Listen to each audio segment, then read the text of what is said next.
여러분들은 성공과 실패 두 가지 중에서 어떤 것을 통해서 더 많은 것들을 배울 수 있다고 생각하십니까? 성공을 통해서 우리가 더 많은 것을 배우게 될까요? 아니면 실패를 통해서 더 많은 것을 배우게 될까요? 우리 옆 사람에게 한번 물어볼까요? 성공과 실패 중에서 무엇을 통해서 우리는 더 많이 배웁니까? 라고 물어봤으면 좋겠습니다.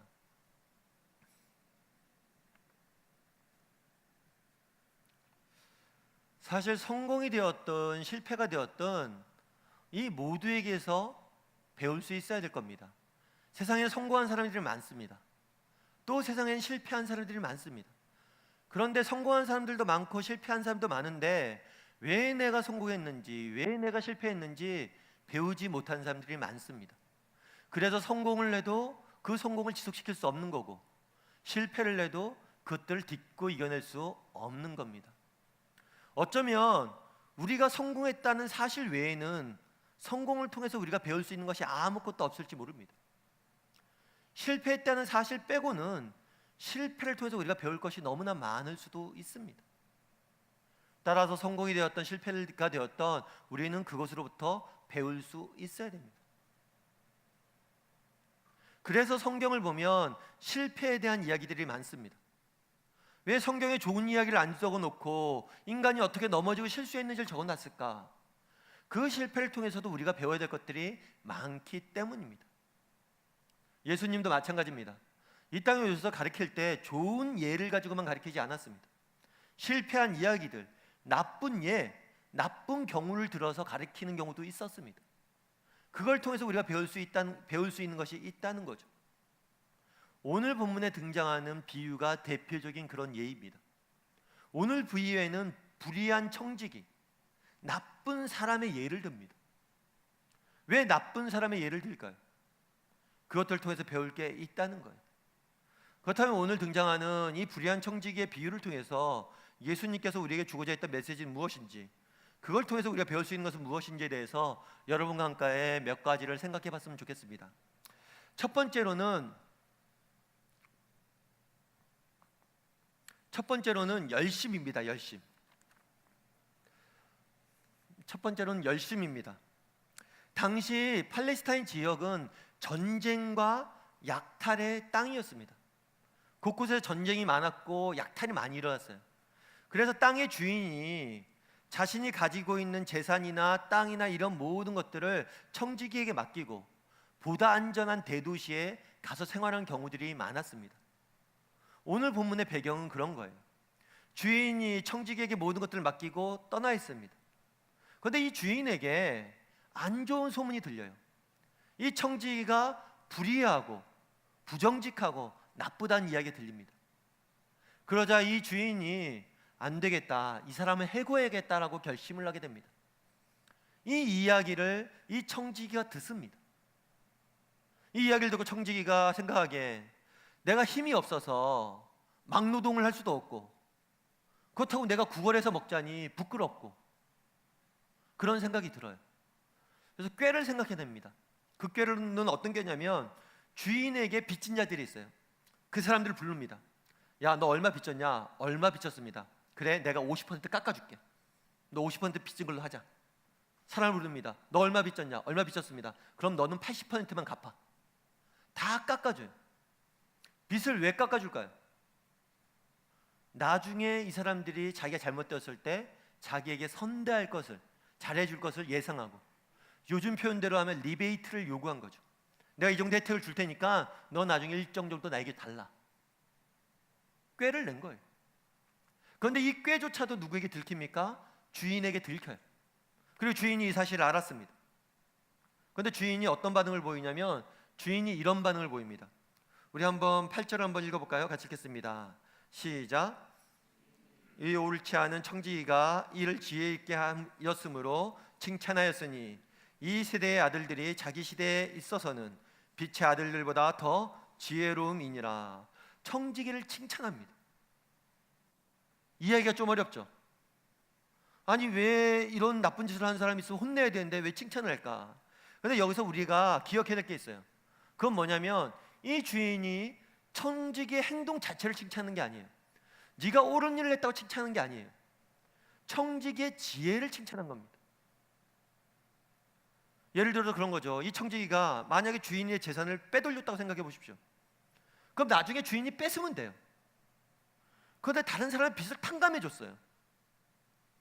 주인이 모든 사람으로부터 빚을 제대로 다시 받을 수가 없어요. 어쩔 수가 없어요. 해결할 수가 없어요. 그 부분에서는 굉장히 지혜롭게 했다는 거예요. 우리가 그런 경우들이 있습니다. 법을 잘 아는 사람들이 무섭다라고 이야기를 해요. 왜 법을 잘 아는 사람이 무섭습니까? 법망을 피해서 뭘 할 수가 있어요? 사익을 챙길 수가 있죠. 그런 걸 보면 우리는 무슨 이야기를 합니까?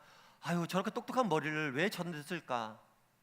이렇게 이야기도 하지만 또 어떤 이야기를 해요? 야, 저 사람 참 머리 하나는 진짜 기가 막히다. 어떻게 이렇게 다 피해가네? 오늘 칭찬이 그런 거예요. 야, 머리 하나는 네가 기가 막히다. 이걸 다 피했네. 이 위기를 네가 모면했네. 이날에 칭찬한 건 행동을 칭찬한 게 아니라 지혜를 칭찬한 거예요. 그렇다면 왜 성경은 이런 비유를 드냐는 거예요. 왜 주인이 칭찬했다라는 이야기를 하냐는 거예요. 이 오늘 본문 8절에 보면 뒷부분에 이렇게 되어 있어요. 이 세대의 아들들이 자기 시대에 있어서는 빛의 아들들보다 더 지혜롭다. 세상의 사람들도 세상의 이익을, 세상의 유익을, 자기가 얻고 싶은 걸 추구하기 위해서는 이렇게 열심을 내고 이렇게 지혜롭게 행동하는데 우리는 어떠냐는 거예요. 세상 사람들도 세상의 것들을 위해서 이렇게 열심히 지혜롭게 행동하는데 우리 믿는 사람들은 정말 하늘의 것들을 위해서, 하나님 나라를 위해서 얼마나 열심히 지혜롭게 일하냐는 거예요.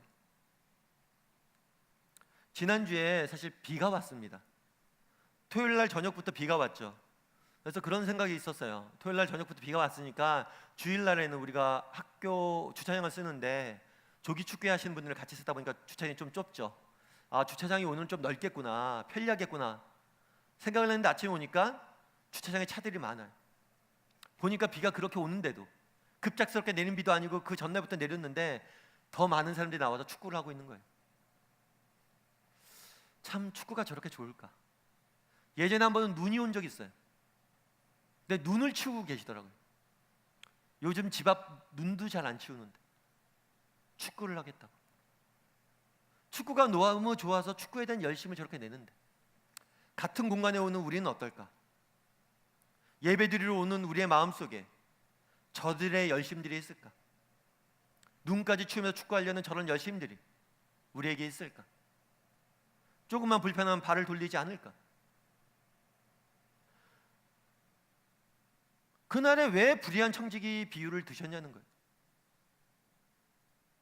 세상 사람들도 세상의 것들을 얻기 위해서 이렇게 열심을 갖고 지혜롭게 행동하는데 우리의 열심은 어떠냐는 거예요. 이건 단순히 세상 사람들과 비교의 문제는 아닙니다. 우리 내면을 스스로 비교해봐도 그렇죠. 우리가 알고 있는, 우리가 갖고 있는 여러 가지 취미들, 우리가 좋아하는 것들이 있습니다. 그것을 향한 열심과 하나님 나라와 신앙, 믿음에 대한 열심들을 비교해 보라는 거예요. 만약 일주일간 핸드폰을 한 번도 안 쓰는 것, 일주일간 한 번도 예배를 안 드리는 것, 둘 중에 한 가지를 선택하라면 여러분 무엇을 선택하겠습니까? 여러분 무엇을 선택하겠어요? 예배야 뭐 한 주 안 드리면 되지. 핸드폰 못 쓰고 어떻게 살아? 우리가 좋아하는 것과 비교해 보라는 거예요. 핸드폰이 처음 나왔을 때, 지금은 뭐 다 보편화되어 있지만 아이폰이라는 거 처음 나왔을 때 되게 신기한 것들이 많았죠. 화면을 손가락으로 터치할 수도 있고 화면을 두 군데를 터치해서 이렇게 펼칠 수도 있고 확대할 수도 있고, 그게 너무 좋았어요. 그래서 아이폰이 처음 나왔을 때 어떤 목사님이 그걸 사갖고 사람들이 그렇게 많이 자랑을 했어요. 한 일주일 넘게 계속 아이폰 홍보만 하고 다닌 거죠.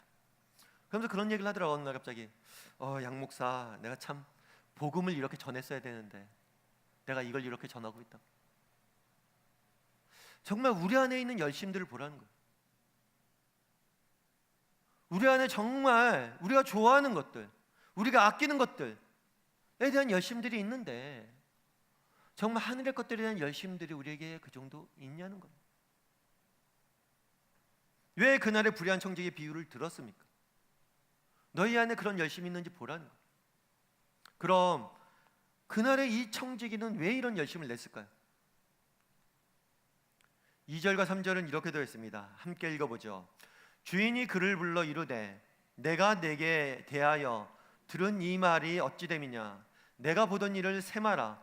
청지기 직무를 계속하지 못하리라 하니 청지기가 속으로 이르되 주님이 내 직분을 빼앗으니 내가 무엇을 할까. 땅을 파자니 힘이 없고 빌어먹자니 부끄럽구나. 왜 이 청지기가 열심을 냈습니까? 때가 왔음을 알았어요. 무슨 때가 왔음을 알았어요? 더 이상 내가 일할 수 없음을, 달리 이야기하면 결산할 때가 왔음을 알았어요. 우리도 마찬가지입니다. 너희도 기억하라는 거예요. 우리도 언젠가 우리의 생을 결산할 때가 있음을 기억하고 이제 열심을 내라는 거예요. 여러분, 노는 게 좋습니까? 쉬는 게 좋습니까? 저는 개인적으로 놀고 쉬는 거 좋습니다. 노는 거 좋죠. 쉬는 것도 좋고. 그런데 왜 우리가 놀지 않고 쉬지 않고 열심히 성실히 일합니까? 결산할 때가 있기 때문이죠. 언젠가 성실히 했을 때, 정말 결산할 때 내가 거두게 될 놀라운 열매들이 있기 때문이죠. 그것들을 보고 성실히 살려고 노력하는 거예요. 여기 사진을 제가 갖고 왔는데요. 하나는 오른쪽은 하와이 사진이라고 합니다. 저는 한 번도 안 가봤어요. 근데 하와이가 저렇게 생기고 좋다고 합니다. 이쪽 왼쪽 사진은 PC방 사진입니다. 여러분 여름 휴가를 두 곳 중에서 보낸다면 어디에서 보내시겠습니까? 하와이에서 보내겠죠. 그런데 중고등학생 애들, 중학생 남자애들한테 물어보면 어디서 보내겠다고 하겠어요? PC방에서. 그게 에어컨 잘 나오고 시원해요. 내가 할 수 있는 게임도 마음껏 할 수 있어요. 라면도 사 먹을 수 있고요. 그럼 뭐라고 얘기해요?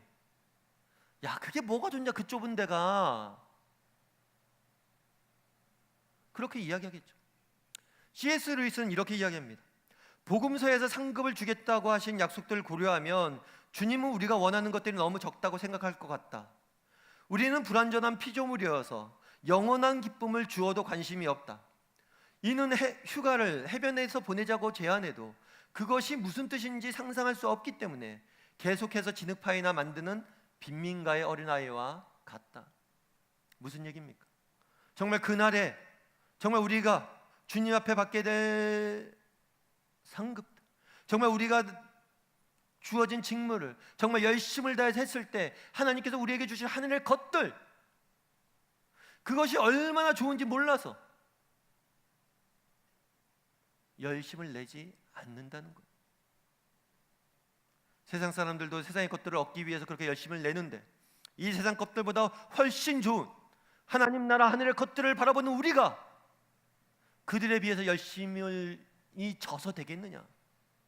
우리가 열심을 더 내야지. 이 비유를 통해서 주고자 했던 메시지는 무엇입니까? 열심을 내자는 것. 바라기는 우리 다음의 식구들이 정말 이런 열심들이 우리에게 있는지 돌아봤으면 좋겠습니다. 그리고 정말 하나님을 향한 열심들을 회복할 줄 아는 저와 여러분이 되기를 주님의 이름으로 소원합니다. 두 번째로 오늘 본문에서 배울 수 있는 것은 무엇이냐? 그것은 투자예요. 투자. 9절에 보면 이렇게 되어 있습니다. 내가 너희에게 말하노니 불의의 재물로 친구를 사귀라. 그리하면 그 재물이 없어질 때 그들이 너희를 영주할 처소로 영접하리라. 오늘 본문에 불의의 재물로 친구를 사귀라 이야기를 합니다. 그래서 오해의 소지가 있어요. 이 표현이. 불의의 재물로 친구를 사겨? 그럼 불의하게 돈을 모아서 좋은 데만 쓰면 되는 건가? 돈을 아무렇게나 벌어도 좋은 데만 쓰면 되는 건가? 이렇게 오해할 수 있어요. 그런데 그건 아닙니다. 여러분 우리나라 말에 이런 말 있죠. 개같이 벌어서 정수처럼 쓴다. 이런 말 한번 들어봤을 거예요. 이 말의 뜻이 뭘까요? 그러니까 벌 때는 비천하게 벌거나 아무렇게나 벌어도 돈만 잘 쓰면 된다. 이런 의미일까요? 보통 그렇게 많이 알고 있고 그렇게 알려져 있습니다. 그런데 우리나라 말을, 한국말을 연구한 학자들이 이런 의견을 냈어요. 이 개라는 단어는 한자로 견인데, 견은 애쓸 견자가 있대. 애쓸 견자. 그래서 개처럼 벌라는 것은 애써서 돈을 벌라는 거예요. 애써서 열심히 돈을 벌어서 그 돈을 잘 쓰라는 거예요. 성경도 마찬가지예요. 우리가 돈을 함부로 벌어서 좋은 데만 쓴다고 이야기하지 않습니다. 정말 돈도 열심히 땀 흘려서 정당히 벌라고 이야기를 해요. 그렇다면 왜 성경은 불의의 제물로 친구를 사귀라고 이야기했을까요? 이 청지기는 자신에게 시간이 얼마 남지 않았음을 깨달았습니다. 그래서 자신이 가진 권한을 가지고 무엇을 할까 고민하다가 친구를 얻어야겠다, 사람을 얻어야겠다라고 생각을 하고 자기의 권한을 쓴 거예요. 무엇이 중요한지 깨닫고 그것에 자신이 가진 것을 올인한 거예요. 투자한 거예요. 마찬가지란 거예요. 불의한 세상 사람들도, 불의하게 돈을 모은 사람들도, 불의하고 자기 것밖에 모르는 사람들도 정말 결정의 때가 되면 정말 소중한 것이 무엇인지 알고 자신이 가진 것을 전부 투자할 줄 아는데, 너희는 어떠냐는 거예요. 내가 너희에게 시간과 재능과 건강과 물질과 너희에게 지혜와 많은 것들을 줬는데, 세상 사람들도 자기가 가진 것 같고 정말 귀한 것에 투자할 줄 아는데 너희는 어디에 투자하고 있냐는 거예요. 불의한 청지기도 이렇게 할 줄 아는데 도대체 너희는 무엇을 하냐는 거예요. 오늘 본문의 13절에는 이런 표현들이 있습니다. 13절에 보면 13절 한번 같이 읽어볼까요? 같이 읽겠습니다. 지파인이 두 주인을 섬길 수 없나니 혹 이를 미워하고 저를 사랑하거니와 혹 이를 중히 여기고 저를 경히 여길 것임이니라. 너희는 하나님과 재물을 겸하여 섬길 수 없느니라. 여기서 말하는 재물은 단순히 부만을 의미하지 않습니다. 부와 명예와 성공과 지위와 건강과 모든 우리가 가진 자원을 의미해요. 그런데 재물을 가진다라고 표현하지 않고 섬긴다라고 표현을 했어요. 재물을, 돈을 우리가 가지는, 소유하는 거지 왜 그걸 섬겨? 이렇게 생각할 수 있는 거죠. 왜 이런 표현을 썼을까요? 재물을 대하는 세 가지 정도의 태도가 있다라고 우리는 이야기를 합니다.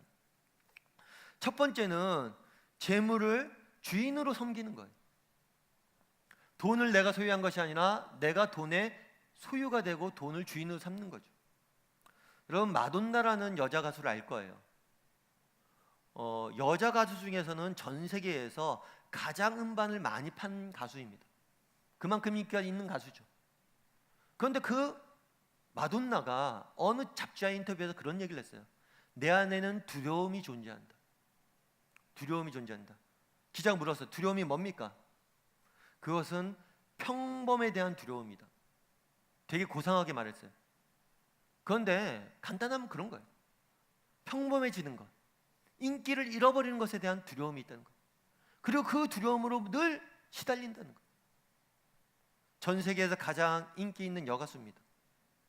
그런데 그 인기를 자기가 얻은 게 아니라 자기가 그 인기에 매여 있고 그 인기를 잃을까 봐 두려움에 떨고 있고 그 인기를 자기가 섬기고 있는 거예요.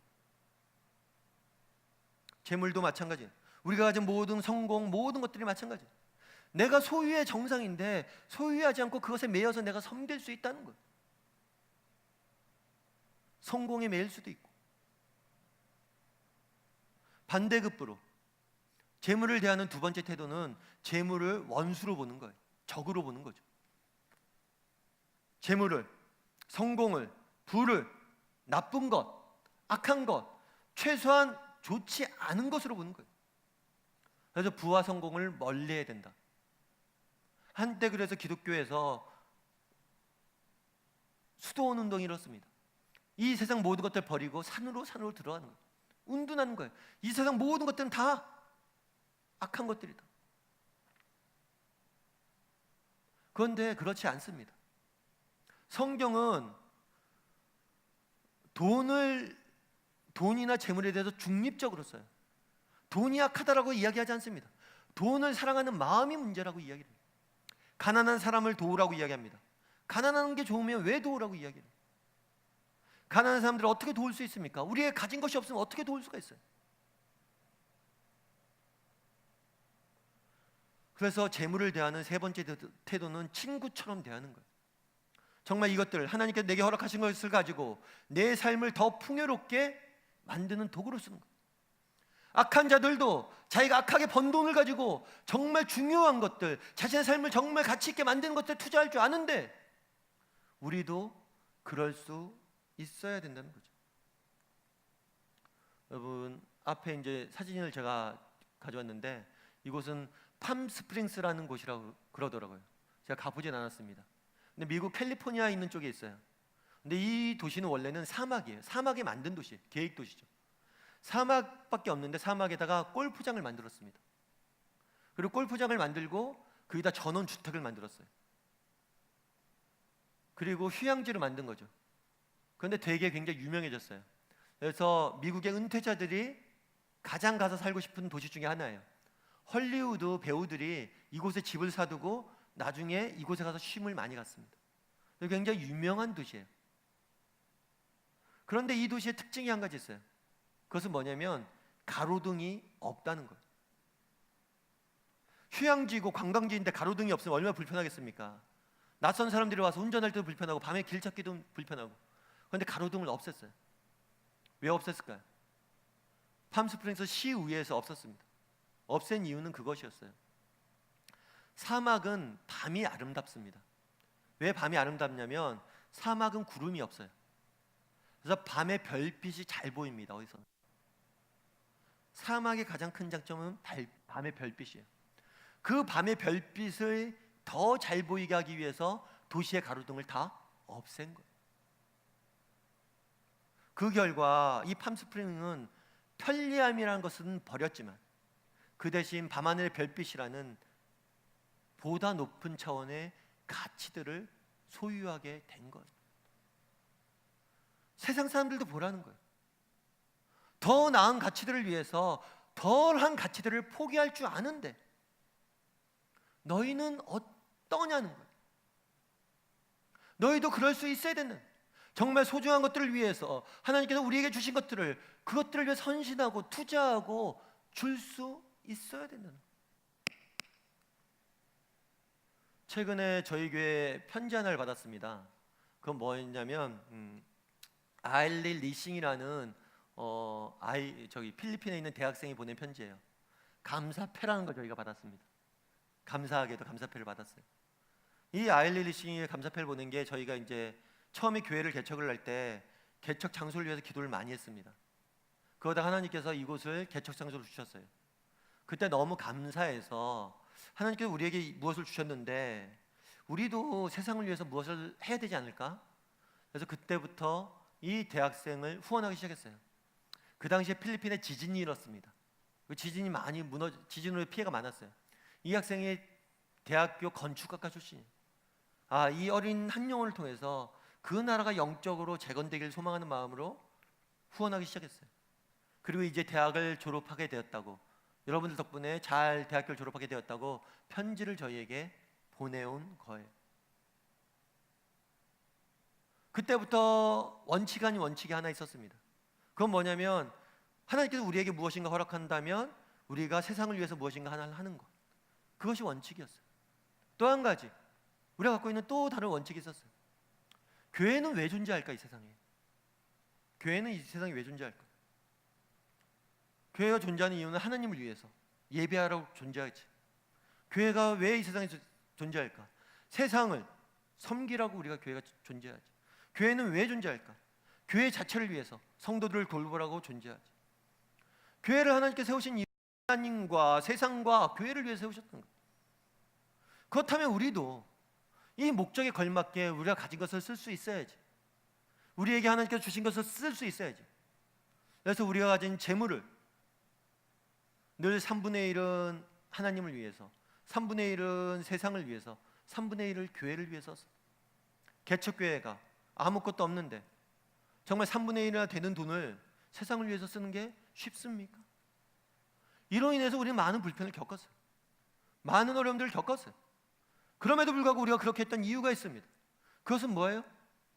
우리가 믿는 가치, 더 나은 가치, 그것들을 위해서 우리가 헌신하고자 했던 것, 그리고 지금까지 달려온 것이고. 또 한 가지, 우리가 그렇게 한 이유가 있습니다. 우리가 개인이 내 가진 것에, 내가 번 것의 3분의 1을 세상을 위해서 쓸 수 있을까요? 쉽지 않습니다. 유명 연예인 중에서 정말 기부를 많이 하는 사람들 빼고 일반인들이 자기가 가진 재산의 월급의 3분의 1을 늘 세상을 위해서 쓸 수가 없어요. 그런데 내 개인은 안 되지만 우리가 모였을 때, 연약하지만 우리들이 모였을 때, 우리가 한 힘이 되었을 때, 우리라는 공동체를 만들었을 때 우리가 추구하는 가치를 실현시킬 수 있다는 거예요. 그래서 우리는 이때까지 해온 겁니다. 그날에 불의한 청지기를 비유를 듭니다. 이 악한 사람도 정말 자신이 가진 것들로 정말 소중한 것들에 투자할 줄 아는데 너희는 어떠냐? 바라기는 우리 다음의 식구들이 정말 우리 인생에 정말 소중한 것이 무엇인지 깨달았으면 좋겠습니다. 그리고 그것들을 위해서 하나님이 내게 주신 것들을 가지고 정말 그것들 섬긴 데 썼으면 좋겠습니다. 그리고 정말 우리가 함께 우리 공동체를 통해서 그것들을 이루어갔으면 좋겠습니다. 바라기는 우리 다음의 식구들이 정말 더 나은 가치를 위해서 우리에게 주신 것들을 사용할 줄 아는 저와 여러분이 되기를 주님의 이름으로 소원합니다. 세 번째로 오늘 본문에서 우리가 보길 원하는 것은 무엇이냐? 그것은 충성이에요. 충성. 본문 10절과 11절에 이렇게 되어 있습니다. 지극히 작은 것에 충성된 자는 큰 것에도 충성되고 지극히 작은 것에 불의한 자는 큰 것에도 불의하느니라. 너희가 만일 불의한 재물에도 충성하지 아니하면 누가 참된 것으로 너희에게 맡기겠느냐. 충성이란 단어는 맡겨진 일을 성실히 감당하는 게 충성입니다. 사실 요즘은 충성과 성실이 그렇게 인기 있는 덕목은 아니에요. 예전에는 성실하기만 하면, 충성되기만 하면 뭐든지 열매를 맛볼 수 있었어요. 그래서 많은 사람들이 성실해야 된다 어려서부터 가르쳤어요. 근데 요즘은 성실한다고 되는 게 아니야 이렇게 가르치는 경우도 있습니다. 그래서 성실이 많이 인기가 떨어졌어요. 그럼에도 불구하고 충성과 성실만큼 우리에게 중요한 덕목은 없습니다. 최근에 제가 주일 저녁에 보는 프로그램이 하나 있어요. 이게 뭐냐면 TV 프로그램인데 비긴 어게인이라는 프로그램이에요. 우리나라에 있는 가수들이 해외에 나와서 길거리에서 길거리 공연하는 모습을 이렇게 찍은 거예요. 저만 보는 줄 알았는데 제가 아는 집사님 한 분이 보신다고 그래갖고 동료의식 생기더라고요. 그런데 우리나라에서는 유명한 가수잖아요. 그런데 해외 나가면 그냥 무명 가수예요. 이상한 사람들이 가수하는 거예요. 우리나라에서 이 가수들이 길거리에 공연하면 사람들이 모여드는데 해외에서는 거들떠도 안 봐요. 그냥 지나가요. 그러면서 여기 프로그램에 참석했던 한 사람이 그런 얘기를 합니다. 이번에 이런 프로그램이 있다고 해서 내가 와서 그런 생각을 했대요. 낮에 공연 잠깐 하고 저녁에 쇼핑 좀 다니고 쉬겠구나 생각을 했어요. 낮에 공연 잠깐 하고 정말 사람들이 저렇게 관심 안 가지니까 내일 공연 어떻게 잘할까 밤새 연습한대. 기타 코드 따고 밤새 어떤 곡 할까 연습하고. 이런 여행은 처음 봤다고. 공연하고 연습하고. 그런데 어떤 한 가수가 딴 가수한테 그런 얘기를 하더라고요. 그 사람이 계속 코드 따고 기타 치면서 연습하니까 그런 얘기를 하더라고요. 참 쟤는 뭘 저렇게 열심히 할까. 그러면서 그런 얘기를 하더라고요. 야, 쟤는 성실이 재능이다. 야, 성실이 재능이다. 우리가 보기에는 유명한 가수, 그냥 목소리가 좋아서 그곳에 올라간 것 같지만 성실이 재능이다. 저렇게 열심히 하니까 제가 저렇게 되는구나. 정말 성실만큼 중요한 것은 없습니다. 그런데 오늘 본문은 불의한 청지기에 대한 비유예요. 이 불의한 청지기 얘기를 하면서 왜 갑자기 충성에 대한 이야기를 했을까요? 그것은 충성의 대상과 관련이 있기 때문이에요. 뭐냐면 오늘 본문에서 우리가 어디에 충성해야 하는 거예요? 어디에 충성하라고 그래요? 불의한 재물에 충성하라고 이야기합니다. 불의한 재물에 충성해야 됩니다. 그러면 불의한 재물에 충성하라는 말의 의미가 무엇이에요? 세상 일에도 충성할 줄 알아야 된다는 거예요. 우리 믿는 사람 중에서 그렇게 생각하는 사람들이 있습니다. 신앙이 좋다, 열심히 한다. 그런 사람들은 교회 생활만 열심히 하는 것을 열심히 한다고 생각하기 쉬워요. 겉에 그렇지 않다는 것. 세상 일에서도 너희가 세상 사람들에게 지면 안 된다는 것. 그들보다 더 열심히 일하고 더 성실히 살아야 한다는 것. 그렇다고 해서 세상에서 성공하라는 이야기가 아니에요. 그래서 뭐라고 이야기해요? 지극히 작은 일을 같이 이야기합니다. 세상 일에 너희가 충성하고 세상 불의한 재물에 너희가 충성하고 그리고 지극히 작은 일에 충성하라는 거예요. 단순히 성공하라는 이야기가 아니에요. 세상 일에 지극히 작은 것들에 성실할 줄 아는 사람이 되라는 거예요. 그럼 왜 우리는 그런 사람이 되어야 됩니까? 세상 사람들은 자신의 이익을 위해서 그런 사람들이 됩니다. 우리가 그렇게 돼야 되는 이유는 한 가지예요. 그 일을 맡기신 분이 누구세요? 우리 주님이시기 때문입니다. 우리 주님이 그 일을 맡기셨기 때문이에요. 예수님께서 이 땅에 오셔서 33년을 사셨습니다. 그 중에 30년 동안 하신 일이 있어요. 그것은 목수가 되어서 돈을 벌어서 홀어머니와 7명의 동생을 먹이는 일을 했어요. 30년 동안 그 일을 정말 성실히 충실히 감당했어요. 누구에게도 지지 않았어요. 그가 왕으로 오실 수도 있었지만 왕으로 오지 않았어요. 시골에 나사렛이라는 동네에 목수로 오셔서 그 작고 미천한 일들에 자신의 생애 90% 이상을 성실히 감당하셨어요. 충성되이 감당하셨어요. 왜요? 그 일을 맡기신 분이 하나님이시기 때문에. 우리도 그럴 수 있어야 된다는 거예요. 그리고 우리가 그렇게 살 때 반드시 하나님께서 우리의 삶들을 보시고 반드시 그 삶들을 통해서 열매 맺게 하실 겁니다. 마태복음 25장 21절은 이렇게 되어 있어요. 우리 한번 같이 읽어볼까요? 같이 읽겠습니다. 시작. 그 주인이 이르되 잘하였도다 착하고 충성된 종아 내가 적은 일에 충성하였음에 내가 많은 것을 내게 맡기리니 내 주인의 즐거움에 참여할지어다.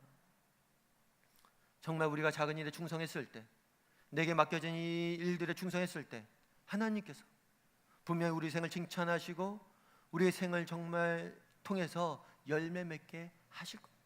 그런 믿음이 있기 때문에 우리는 세상 사람들보다 더 충성할 수 있는 거예요.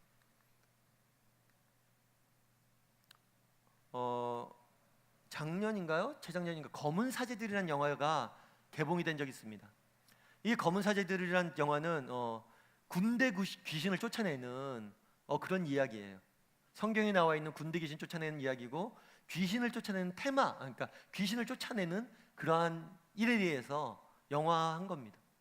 근데 이 검은 사제들의 배경음악이 뭘로 쓰였냐면 바흐가 만든 음악의 아버지라는 바흐가 만든 노래를 배경음악으로 썼어요. 21세기에 무슨 클래식 음악을 영화 음악에 그것도 귀신 쫓아내는 영화에 배경음악으로 썼냐. 당시에 이렇게 관심을 끌었어요. 그 사실이. 그런데 이 영화 내용 중에는 그런 내용이 있다고 그러더라고요. 악마는 바흐를 싫어한다. 왜 악마가 바흐를 싫어할까요? 근데 바흐는 재밌는 게 있어요. 바흐는 늘 작곡을 할 때면 곡을 쓸 때면 곡 맨 위에 시작 부분에 JJ라고 썼습니다. JJ라고 쓴 건 뭐냐면 예수 주파 주여 나를 도와주소서 라고 하고 곡을 쓰기 시작해요. 그리고 곡의 맨 마지막에 뭐라고 써냐면 솔리 데오 그레이시아 오직 하나님께 영광이 있으리라. 늘 주여 저를 도와주소서 하고 악보를 쓰기 시작합니다. 그리고 하나님께 영광이 있을 것이다. 그런데 사실 바흐는 당대에는 그렇게 주목받은 사람이 아닙니다. 당대 라이프치히의 음악 교사로 있었는데 당대 라이프치히 음악 교사를 뽑을 때 1순위, 2순위, 3순위 다 거절을 했어요. 그래서 마지막에 어쩔 수 없이 바흐를 뽑은 거예요. 그리고 바흐가 지은 곡 중에서 가장 유명하다는 마태순환곡이 있어요. 그런데 이 바흐의 당대에는 딱 한 번밖에 공연이 안 됐어요. 초연 공연되고 묻혔어요. 별것 없네. 그리고 바흐가 지은 곡이 엄청 많아요. 그런데 그 악보가 대부분 다 유술되고 몇 개 남아있지 않아요. 바울은 어렸을 때 8살과 9살 때 어머니와 아버지를 다 잃습니다. 형 밑에서 자라요. 그럼에도 불구하고 루터교 신자였던 바울은 믿음을 지키고 신앙 안에서 곡을 늘 쓰려고 노력했던 사람입니다. 그런데 당대에는 거의 빛을 못 봅니다. 마지막엔 바울조차도 회의가 들어요. 그래서 말년에는 교회 음악을 많이 작곡하지 않습니다. 그런데 먼 훗날 후손들이 바울의 음악을 재평가합니다. 그래서 지금은 음악의 아버지라고 불리는 거예요. 정말 우리가 하나님 앞에 충성된 삶을 선택할 수 있습니다. JJ, 솔리, 데오, 그레이시아 라고 결단하고 충성된 삶을 선택할 수 있어도 우리의 당대, 지금 당장 열매도 안 나타날 수 있고 지금 당장 아무것도 아닌 것처럼 보일 수도 있습니다. 하지만 우리 하나님은 보고 계시고 하나님은 때가 되시면 반드시 우리로 하여금 열매 맺게 할 것입니다. 잘하였도다 착하고 충성된 종아 라고 말씀하실 거예요. 우리는 그걸 믿는 사람들입니다. 그래서 정말 삶의 매 순간 작은 순간에 충성할 수 있는 사람들, 바라기는 우리 다음의 식구들이 정말 하나님께서 우리에게 맡기신 일에 정말 충성할 수 있었으면 좋겠습니다. 내 삶의 현장에 정말 하나님께서 맡기심을 깨닫고 그랬을 때 하나님께서 반드시 우리를 칭찬해 주시고 우리의 삶을 통해서 열매 맺게 될 것이라 믿습니다. 그런 날을 바라보고 충성할 줄 아는 저와 여러분이 되기를 주님의 이름으로 소원합니다.